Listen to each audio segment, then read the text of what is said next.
So how many of you feel the sense of like, you read the newspaper, you look at the stuff about the junta, and you feel, this crisis. And everyone heard about the hashtag Crisis Island. That was actually kind of a nice spin on it. But in fact, we are in a crisis. We're in a fiscal crisis, we're in a governance crisis. If you look in the States, we're in even a bigger crisis. But I quote John F. Kennedy, he said, "In a crisis, be aware of the danger, but recognize the opportunity." And it's interesting, he said that the Chinese, the symbol for crisis is actually two symbols in one. It's the symbol for danger, and it's also the symbol for opportunity. Every crisis brings an opportunity to rethink and reinvent yourself. So everyone knows the glass half full, the glass half empty, right? Those of us who see the glass half full, we're optimists, right? It can happen. Those who see it half empty, we're the pessimists. I say forget both of those things. The glass is refillable. And in fact, that's how we have to think. It's not about our attitude, it's about what we're willing to do. The person who sees the glass as refillable is the person willing to take action. And I would say, as an island, that's exactly what we need to do. We need to rethink who we are. We need to take this crisis and choose it as an opportunity to reimagine what we might do. And we probably need to reset some of the rules of the games by which we govern ourselves. And by doing that, we're really talking about putting innovation above replication. You see, as an island, we've been trained to be very great replicators. We're manufacturers. You give it to us, we will build it. We will build it well. But in this modern world, we need to be the innovators.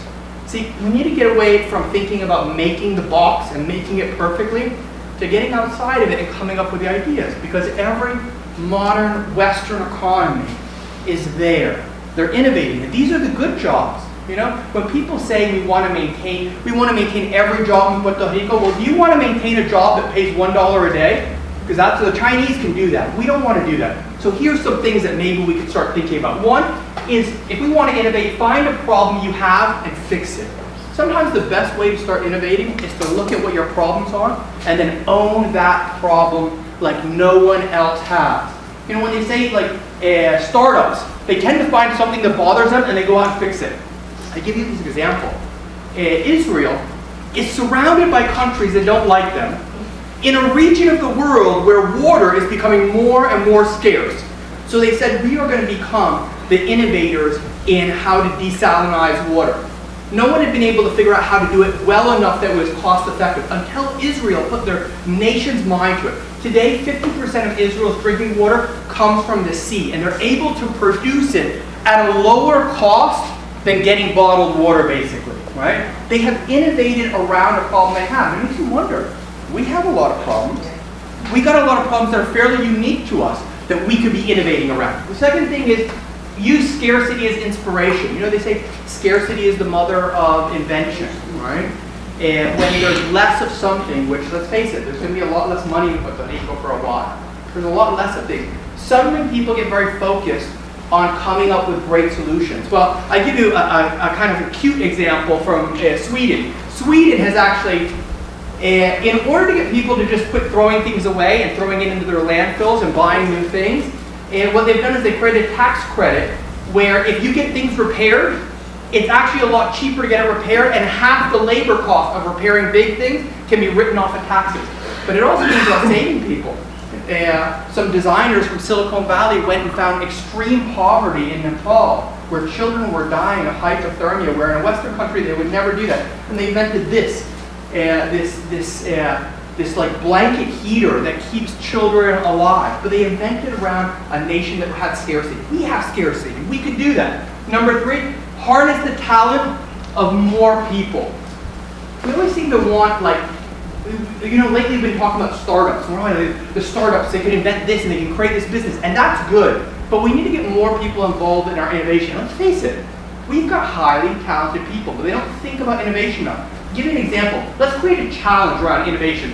This is a challenge. The Longitude Challenge was created in the 1700s by the English Navy because they needed someone to invent a way in order to figure out how high up north or south ships were so they weren't losing ships anymore. They put out a 20,000-pound challenge in order for someone to come up with a solution. The person who came up with the solution, a clockmaker, right? What? There are these big challenges out in the world to deal with antibiotics, to deal with extreme hunger, to deal with mining issues. You're telling me that our engineers in the UP Maya Wiz can't win so many challenges? The other thing is, what if we got more people in Puerto Rico involved in our challenges? Open IDEO is this platform that puts out a challenge, and then it starts getting people all over the world to start giving their ideas and sharing their thoughts. What if we did that and we got people in Puerto Rico? If we got the diaspora of Puerto Rico involved in solving our challenges? The fourth thing is, what if we became a laboratory for the best-in-class policies? Puerto Rico is an island. We're a contained ecosystem. The United States always wants to test out new big policies in healthcare, in welfare. Well, you know what? We are your perfect laboratory dish. Send us the money. And we could come up with the ideas and the proof of how policies affect healthcare. Our healthcare system is a disaster right now. Can you imagine what a $1 billion grant might do if we were willing to test out how to make hospitals run better? Well, I would tell you, if you think that we're too small to do all these things, Ireland, Singapore, Iceland, and New Zealand are all in the top 20 list of the 20 most innovative countries in the world. They did this.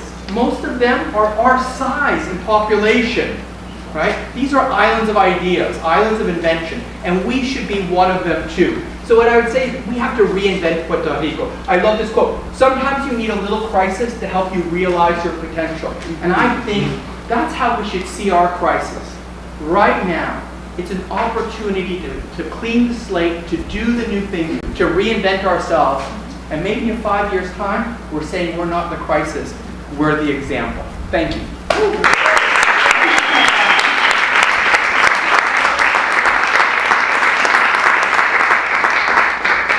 So that's a pecha kucha. That's how it works, right? Right?